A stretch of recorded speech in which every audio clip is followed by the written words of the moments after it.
2,000 U.S. troops are now on a heightened alert to be ready to deploy to the region in a support, not combat role. They'd provide intelligence, logistics, and communication support, and some would beef up security at U.S. installations throughout the region. The safety of hostages, missing Americans, and civilians in Gaza very much on the mind of the president and his team. Clashes with the Iranian-backed Hezbollah in Lebanon have been intensifying on Israel's northern border, leading to growing concerns and fears that the war in Gaza will trigger a wider Middle East war. Now, we'll get to the details about the US troops who are facing deployment in the region in just a moment. But before we do, an update on Gaza and the fate of the Palestinians. Now, Palestinian authorities say that the death toll has already reached 3,000 Palestinians. Just today, a hospital was struck with lots of argument about which airstrike led to that hospital being struck. The death toll is still increasing. We don't know exactly how many people have died as a result of that. It's anywhere between 200 at the lowest estimate and 500 at one of the highest estimates that we've seen in the press so far. But nonetheless, the situation is so bad that now Iran is saying, listen, we had nothing to do with the Hamas attack on Israeli civilians, but we're about to get involved if this war and this brutal treatment of Palestinians continues. And the fears intensified late Monday with a warning from the Iranian foreign minister, Hussein Amir Abdullahian, that Iran's militia allies in what it called the resistance front against Israel could take unspecified preemptive action to deter an Israeli assault on Gaza. Now, the likelihood that the war will spread to other fronts is approaching an unavoidable stage, he wrote on Monday on X, formerly known as Twitter, as Israel announced it had ordered the evacuation of 28 communities on its northern border. Now, over the past decade, Iran has built militias and proxies in countries including Lebanon, Syria, Iraq, and Yemen, in addition to Hamas. And all or any of them could be called on to open up new fronts. So there is a lot of concern, again, that if Israel continues the brutal treatment of Palestinians in the Gaza Strip, this could encourage other countries to get involved.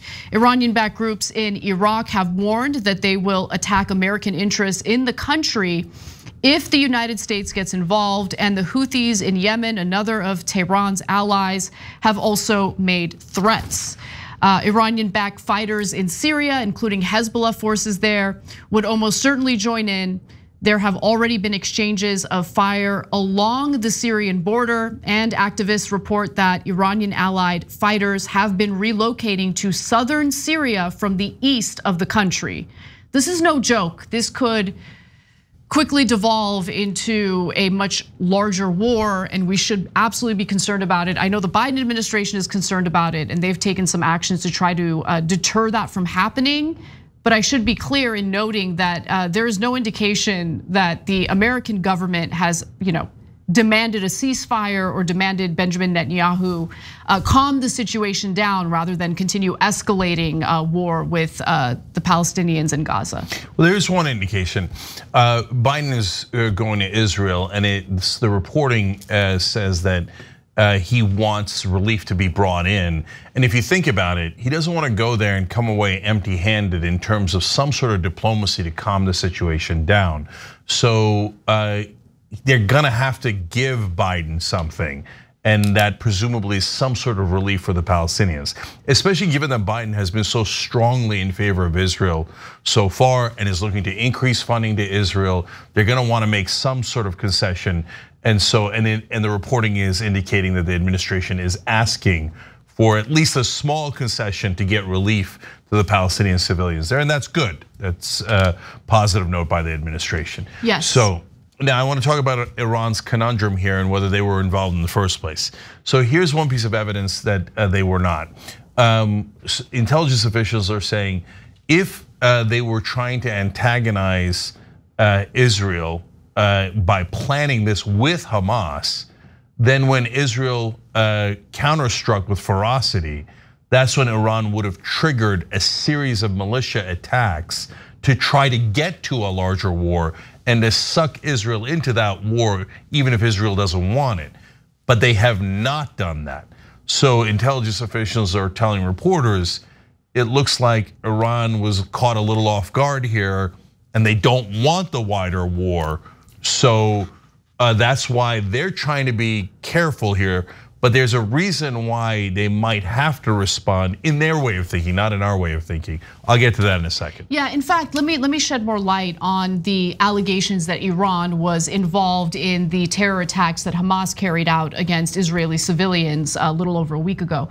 So basically, the one source that had reported that was the Wall Street Journal. The Wall Street Journal put out a news story indicating that Iran was planning that attack with Hamas.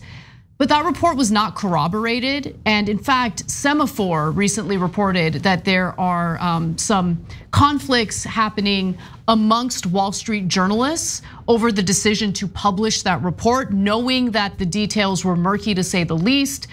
Some are calling this the Wall Street Journal's Judith Miller moment. And I think those are some strong words, and I would definitely agree with it. We just need a little more evidence, and then I'd feel comfortable. For those who are unfamiliar with Judith Miller and her role in rallying support for the preemptive war in Iraq, Cenk, I remember you doing excellent coverage on that.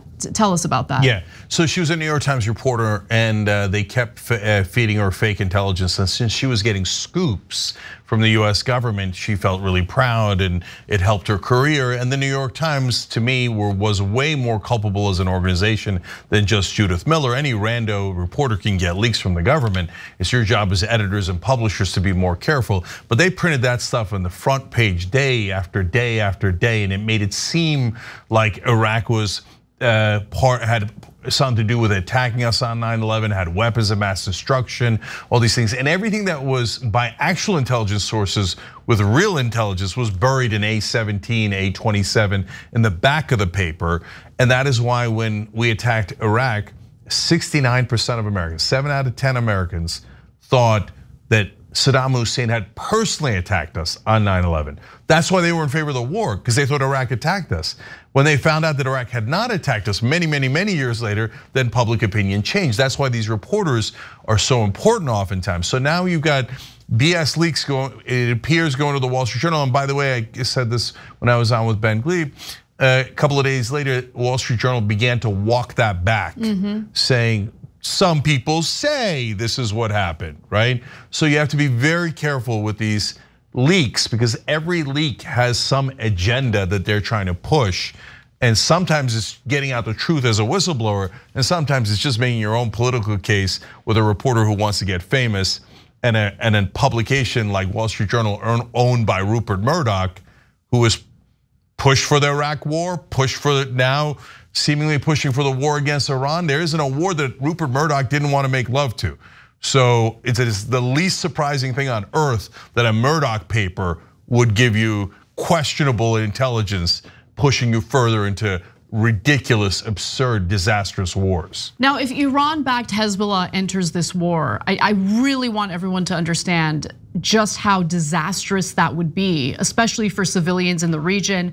Hezbollah has amassed between 130,000 and 150,000 rockets and missiles aimed at Israel, some of which could reach deep into Israeli cities or be used to deliver precision strikes against Israeli military facilities, such as air bases, curtailing Israel's fighting capabilities. Again, just really want to emphasize how Benjamin Netanyahu's actions and his orders for the IDF in the Gaza Strip are not only brutal toward Palestinian civilians, it's brutal in regard to the future safety of Israeli citizens, because it is goading others to join this war. A full-scale war with Lebanon could turn Gaza into a sideshow, says Faris Maksad, a senior fellow at the Washington-based Middle East Institute, bringing a level of destruction and bloodshed to Israeli civilians unseen in all of the country's wars. What Hezbollah has in military hardware and capability dwarfs Hamas in Gaza. Now, The Biden administration is doing what it can to de-escalate the situation and essentially implement deterrence in order to deter Iran and Hezbollah from joining this war. So that happened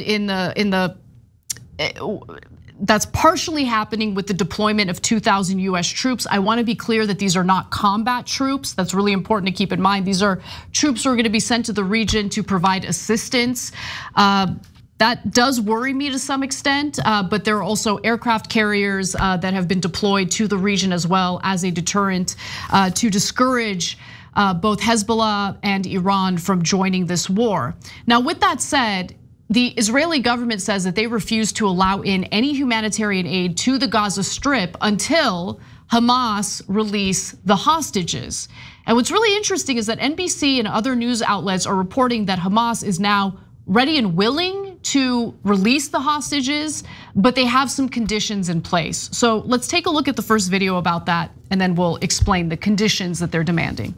So yesterday, the top spokesman for the military wing of Hamas made an offer, a dangle. He said that the group is willing to hand over all foreign hostages if the airstrikes. Well, what he said specifically is he said they were willing to hand over all foreign hostages if the conditions on the field are right, if the conditions are appropriate.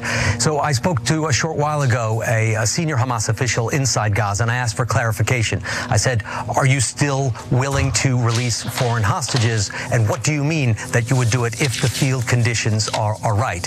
And he said that not only are they willing to release all foreign hostages, meaning even Israelis who have second passports, but also all Israeli civilians if the bombings stop.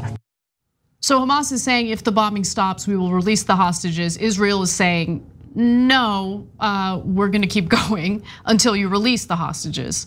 So to me, it really does seem as though the hostages are no longer, or never really were a priority. They kind of come in second when it comes to rooting out Hamas in their minds. Yeah, I have a nuanced opinion on that. I think that Israel's in a really tough spot with the hostage situation because you're gonna take Hamas's word for it, where you're gonna stop bombing for how long, when do they turn over the hostages? So you'd have to really get in there and negotiate and be a lot more clear on the order of things. All right, give me half the hostages and I'll stop bombing. And then if I stop bombing for a week or whatever, you give me the other half. Well, some sort of deal where both sides can verify, right? So you can't just take somebody's word for it because you heard it on a news story that Hamas is promising maybe to release the hostages. So I have sympathy for Israel there. That's a tough spot to be in.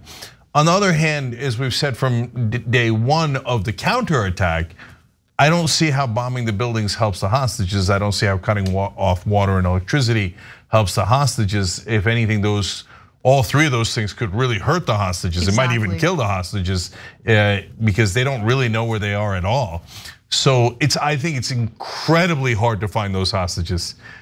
I mean, you would have to lose so many lives, both IDF soldiers, Hamas for whatever that's worth, but Palestinian civilians to be able to find. And how are you gonna find? Maybe you find 10 of them, 20 of them, 199 of them dispersed throughout Gaza, even though Gaza is still a small place. That is very, very, very difficult. So, right. So they got to. My point is, at the end of the day, they have to make a deal, and I get it that they need to verify the deal. They need to have leverage for the deal. I understand all those realities on the ground, but at some point, both sides have to make a deal on the hostages at a minimum. Hey, thanks for watching that video. We really appreciate it, guys. And we appreciate it if you become members because that allows us to be independent, honest, progressive, all the things that you don't get from corporate media. And all of that is because of you guys. Hit the join button below and become one of us, become a Young Turk.